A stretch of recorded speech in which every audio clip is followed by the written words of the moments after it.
반갑습니다. 안녕하세요. 네, 혹시 작가님 소개 한 번만 해주시겠어요? 저는 페인팅을 하고 있는 신진 작가 유미진이라고 합니다. 작가님 신진 작가였어요? 네, 신진 작가입니다. 언제부터 작업하셨길래 신진 작가시죠? 붓을 들게 된 거는 2019년부터 작업을 시작하고 활동은 2022년부터 하게 되었어요. 그러면 3년 동안 준비를 하신 거예요? 그쵸. 네. 어떤 준비를 하시게 된 것 같아요? 어떤 준비를 하고 있냐고요? 어떤 준비를 하고 있었어요? 일단 죽을 것 같아서 시작을 했죠. 네, 죽을 것 같아서 살려고 발버둥 치다가 만나게 된 게 이제 그림이었어요. 도움이 많이 되셨나요? 살아있잖아요. 일단 지금 굉장히 만족하면서 살고 있습니다. 큰 목표를 이루셨네요. 그쵸. 그렇구나. 그러면은 이제 처음 시작했던 그 이유랑 지금 작업하는 이제 방법이랑 굉장히 영향이 많았을 것 같아요. 그쵸. 제가 네. 저 원래 직업은 무대 미술가고요. 그러니까 올해로 이제 19년 차 무대 미술가가 됐는데 굉장히 열정적으로 살았죠. 근데 어느 순간 굉장히 엄청난 우울증이 찾아왔고 제 어떤 굉장히 흔들리는 경험을 하게 됐어요. 그래서 그 하고 있는 일에 대한 어떤 회의감도 들고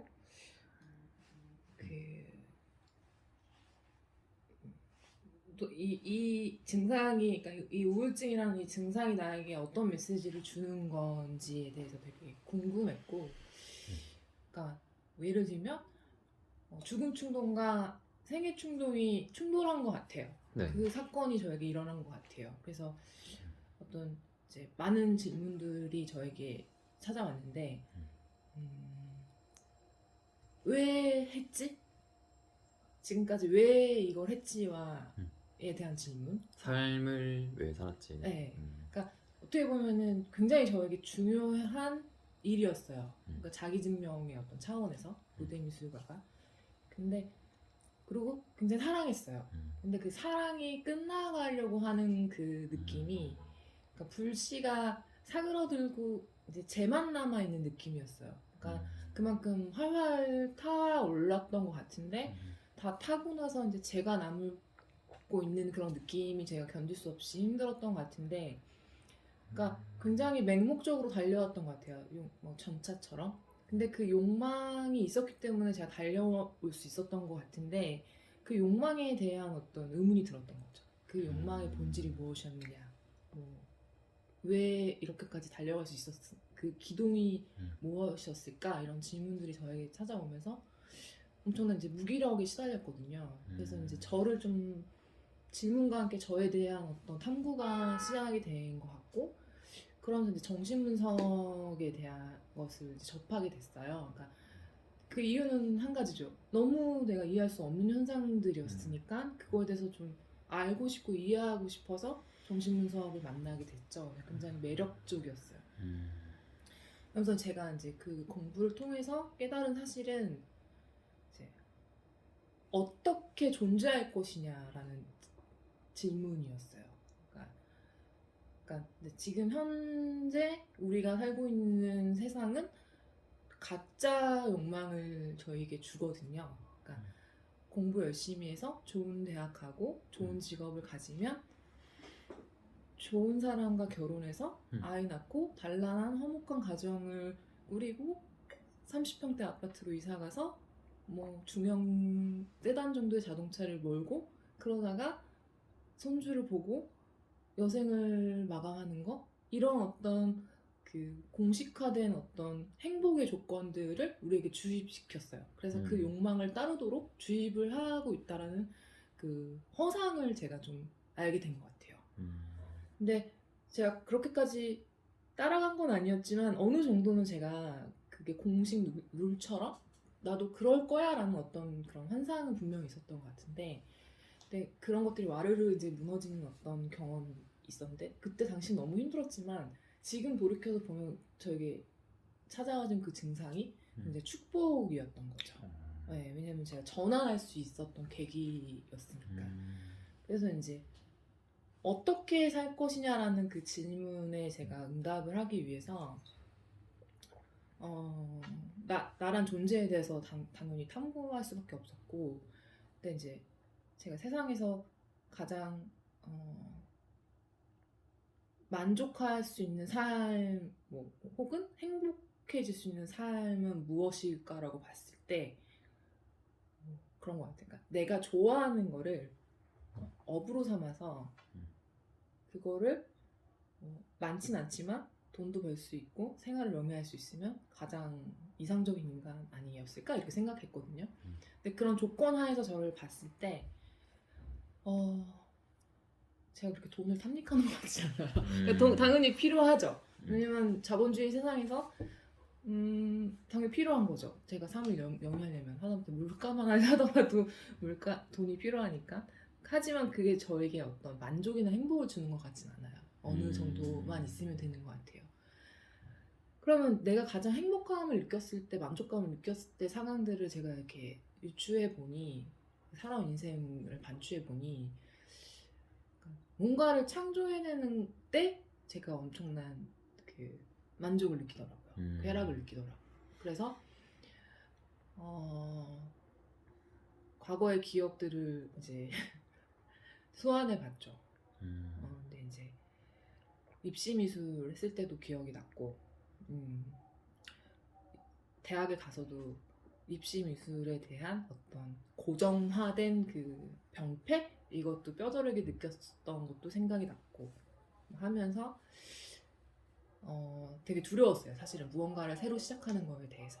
근데 이제 한번 해보자 해서 작게 이렇게 시작을 했는데 너무 재밌더라고요. 너무 좋고 그 몰입하는 경험이 저에게 이루어지면서 그 내가 이 몰입된 상황에서 어떤 세상의 어떤 번뇌, 뭐 어떤 잡념 이런 거에서 사라지면서 시간이 굉장히 압축된 느낌이 들었어요. 뭐 예를 들면 최근에 제가 작업하는 영상을 찍으려고 카메라를 켜놓고 작업을 했어요. 그래서 한 5분 정도 한 것 같다고 저는 체감을 했는데 15분이 넘었더라고요. 그러니까 그만큼 그 몰입이 저에게는 이제 시공간까지도 이렇게 초월하는 그런 경험이었던 것 같아요. 시간적으로 손해 아니에요? 근데 그러니까 그게 어떻게 보면은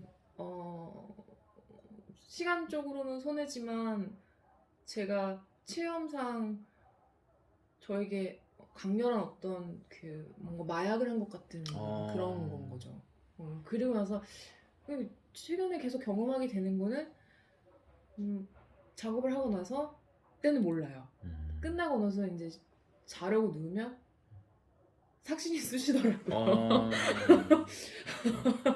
그러니까 약간 이탈하는 것 같은 느낌인 것 같아요. 근데 그게 또 반대로 얘기하면 이탈이 아니라 나에게로의 몰입인 거죠. 그러니까 사회적인 존재로서의 어떤 유미진으로 살다가 그러니까 본질인 나와 만나는 시간? 그래서 그 시간 개념이 좀 다르다는 생각이 들었어요. 네.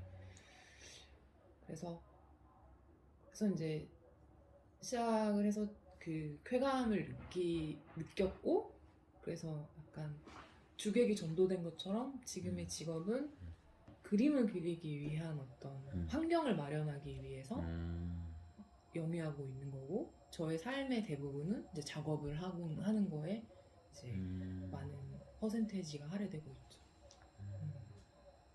굉장히 멋진데요. 이게 딱 본인이 느끼신 것을 계속 분석하려고 하시는 네. 그런 게 엄청 멋있는 것 같아요. 감사합니다. 지금 일단 작업을 또 하고 3년 동안 작업을 하고 지금 본격적으로 이제 시작을 하시고 앞으로 혹시 하고 싶은 게 있다면 어떤 게 있어요? 일단은 이제 3년간 뭐 순수 회화 쪽에 이제 들어선 건데 사실은 제가 뭐 작가가 될 거야라고 이렇게 명명하고 시작한 거기보다는 이제 어떻게 존재할 것이라는 질문에 응답하기 위해서 이제 시작한 거였잖아요.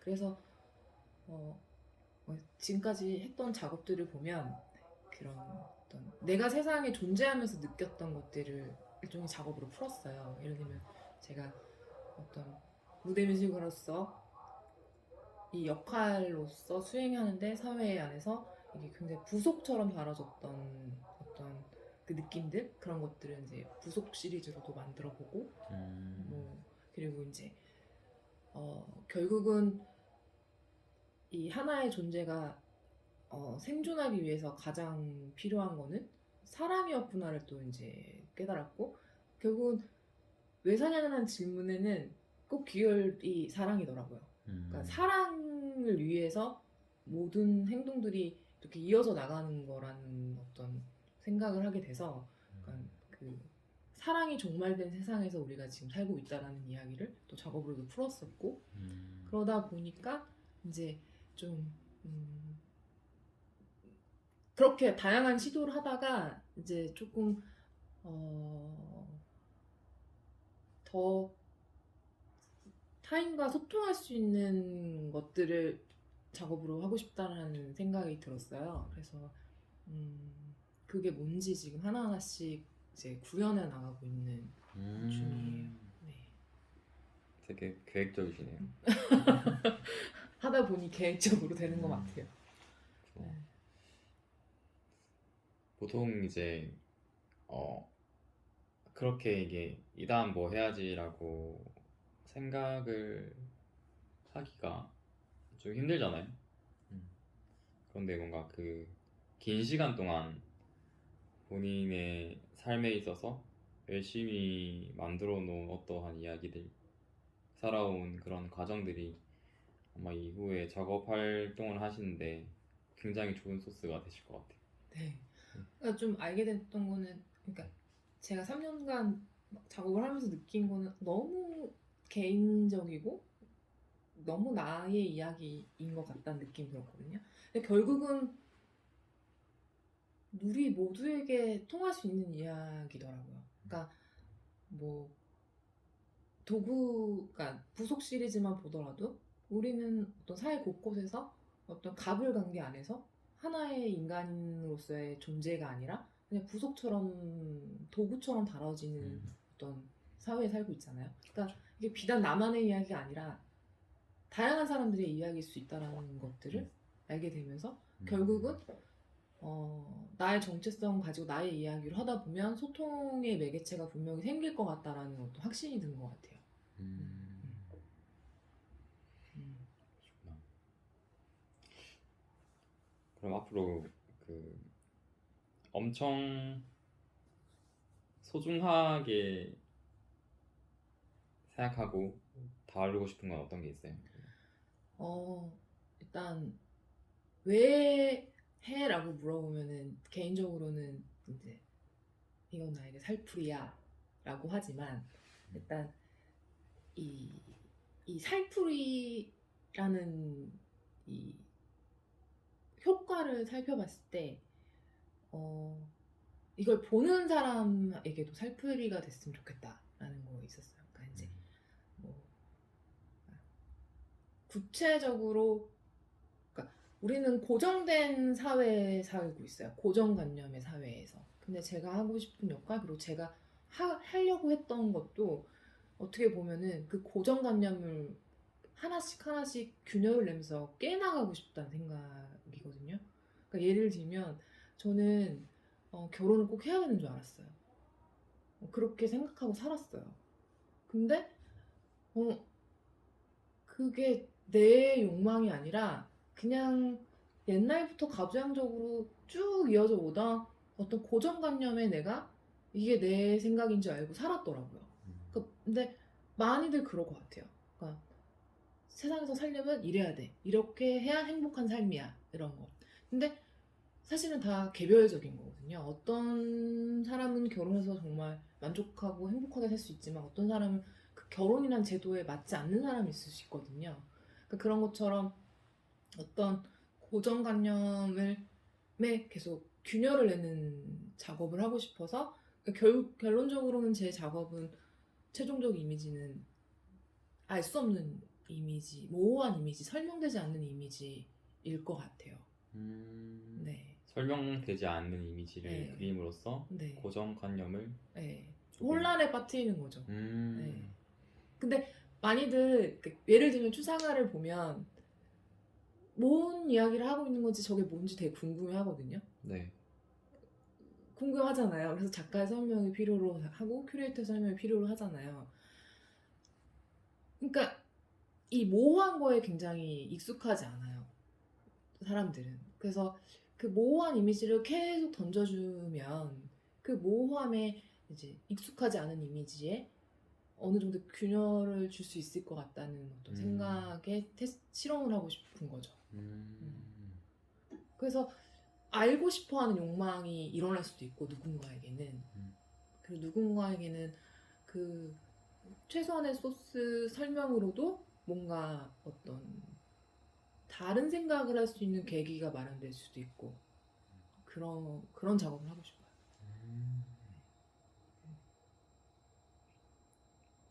그러면은 그런 효과를 주기 위한 방법들이 네. 그림 있을 수 있고 다양하게 그런 효과를 줄 수 있을 거라고 생각하거든요. 네. 네. 혹시 다른 것도 생각해본 게 있으신가요? 일단 기본적으로 지금 현재는 네. 일단 회화 페인팅이 주 작업이었고 작업이 될 것 같아요. 근데 그 이유는 물론 제가 생각하고 있는 것들을 평면 회화로 표현한다는 거 한계가 분명히 있어요. 근데 근데 설명적인 게 저는 싫어요. 그러니까 그거를 설명하기 위해서 영상 작업을 한다든지 어떤 서사성을 가지고 뭔가 가져가는 것들은 저는 좀 피곤한 것 같아요. 네.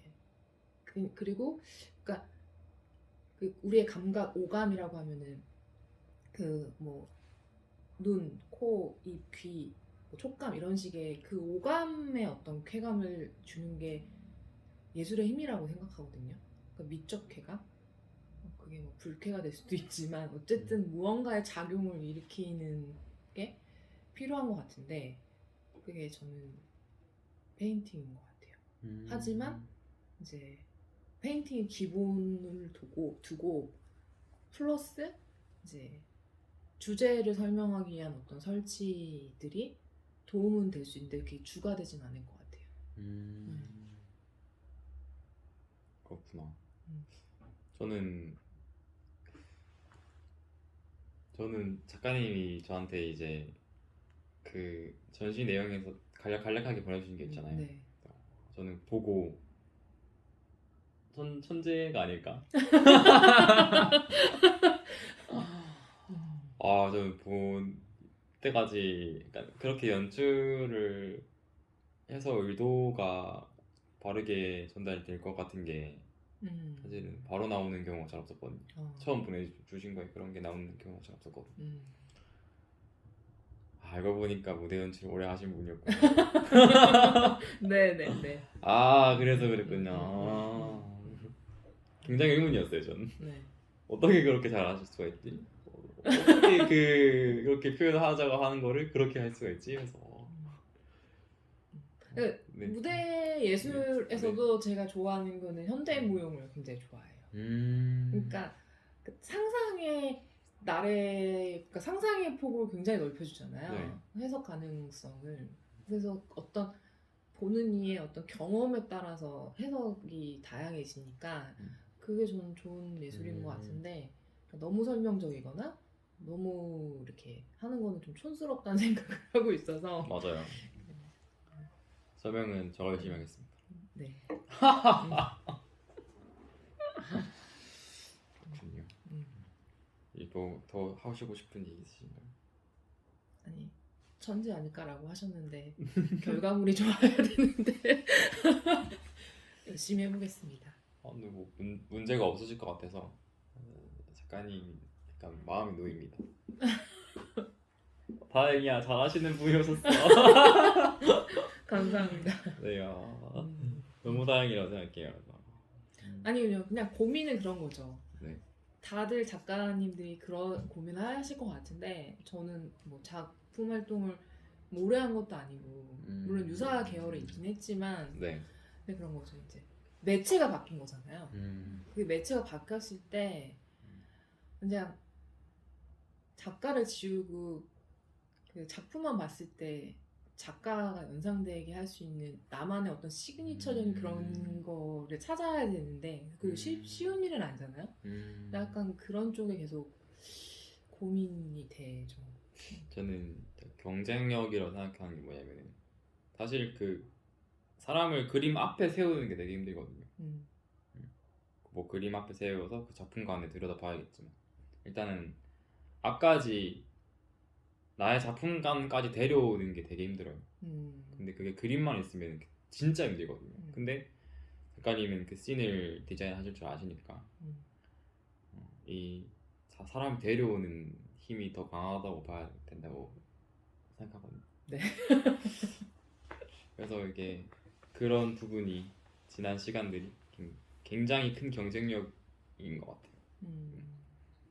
그래서 뭔가 작가님이 앞으로도 그걸 이제 활동을 하실 때 활용을 잘 하시면 좋겠습니다. 네. 굉장히 큰 힘인 것 같아요. 네. 근데 어쨌든 네. 뭐 무대 예술이든 뭐 순수 회화든 그 지금까지 쭉 전통적으로 이어졌던 방식이 굉장히 수동적이거든요. 그러니까 어떤 뭐 갤러리든 뭐 전시관이든 극장이든 우리가 이런 걸 만들었어. 그러니 와서 봐주세요라는 방식으로 이루어졌거든요. 근데 지금 시대가 변해서 어떤 뭐 유튜버라든지 뭐 이런 것들, 뭐 넷플릭스라든지 이런 것들이 그 홍수 속 콘텐츠의 홍수 속에서 내가 좋아하는 거를 직접적으로 찾아서 보는 세대가 됐잖아요. 물론 관심 있는 사람들은 공연장도 가고 갤러리도 갔겠지만 더 많이 노출되어 있는 세상에서 살고 있는데 그러면 이 굉장히 수동적인 방식에 존재하던 우리들이 이 패러다임 속에서 어떻게 같이 갈 수 있을까를 고민해봐야 될 것 같다는 생각? 근데 어려운 문제인데 그런 생각이 들어요. 그러니까 우리는 늘 고정된 장소에 있어요. 그들이 찾아와야 돼요. 그런 고민.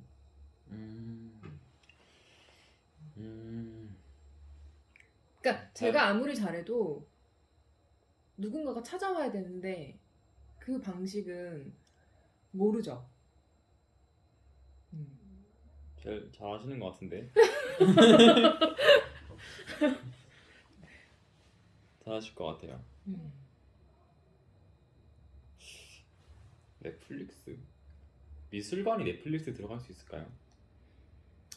근데 그것도 좀 뭐 NFT나 이런 거에 대해서도 좀 저는 회의적인 건데 사실 미술 작품은 실제로 봐야지 그 가치가 직접적으로 확 와닿는 감동이나 이런 것들이 와닿는 건데 이게 이제 가상 디지털 세계에서는 그 감동을 주지 못하잖아요. 그러니까 이제 예를 들면 로스코 그림 같은 경우 직접 보면은 막 눈물을 흘린다고 하는데 엄청난 큰 스케일의 작품에 압도당하는 그런 작용이 분명히 있을 거란 말이죠.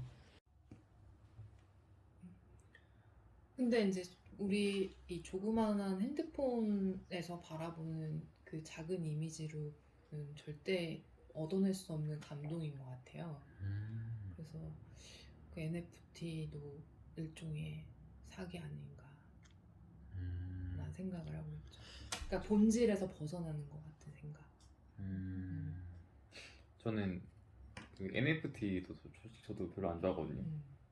만약에 NFT가 인정을 받으려면은 그 메타버스 안에서만 그 세계 안에서만 유통이 되면 맞다고 생각하는데 여기 실제로 저희가 느끼는 감각이랑 NFT로 치환돼서 사람들이 반대편에서 느끼는 거는 달라서 좀 가치가 조금 제대로 전달이 안 됐지 않을까. 네.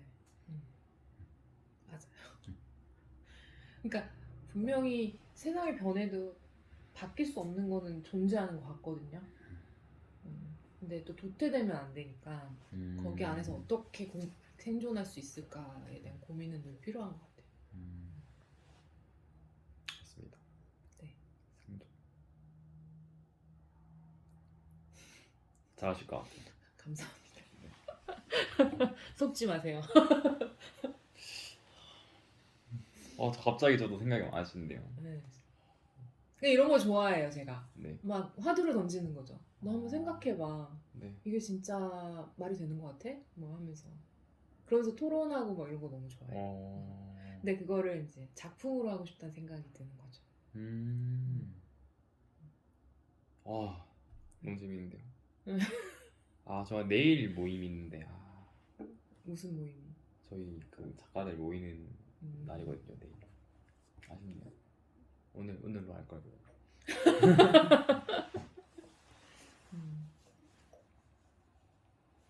근데 이렇게 만나게 돼서 저도 너무 영광이고 즐거운 작업이 될 것 같아요. 다행입니다. 뭔가 이게 이제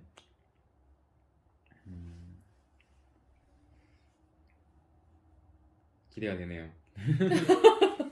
기대가 크면 실망이 큰데. 저는 이번에는 이제 어떻게 나올지 좀 상상이 되거든요. 그래서 하시고 이제 시리즈가 있잖아요. 지금 하시는 시리즈. 그 다음 시리즈도 기대가 됩니다.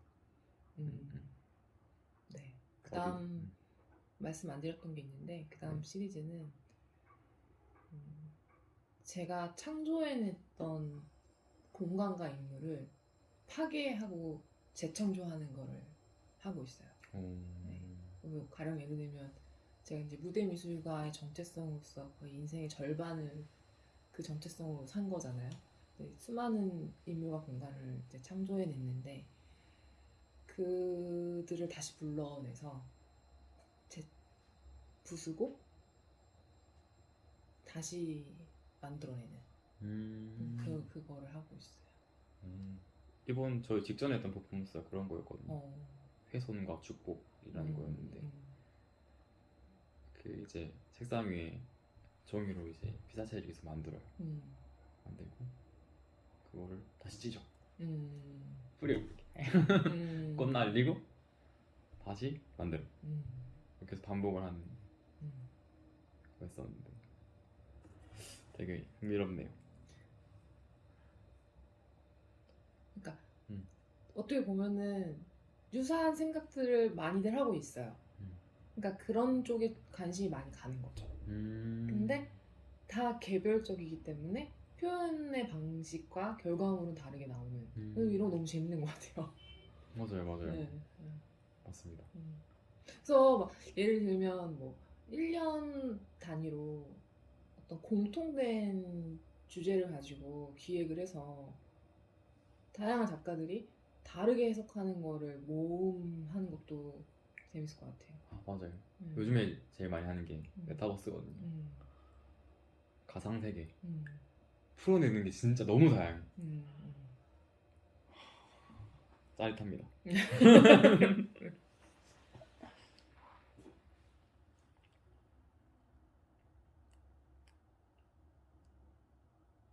네. 짜릿하겠네.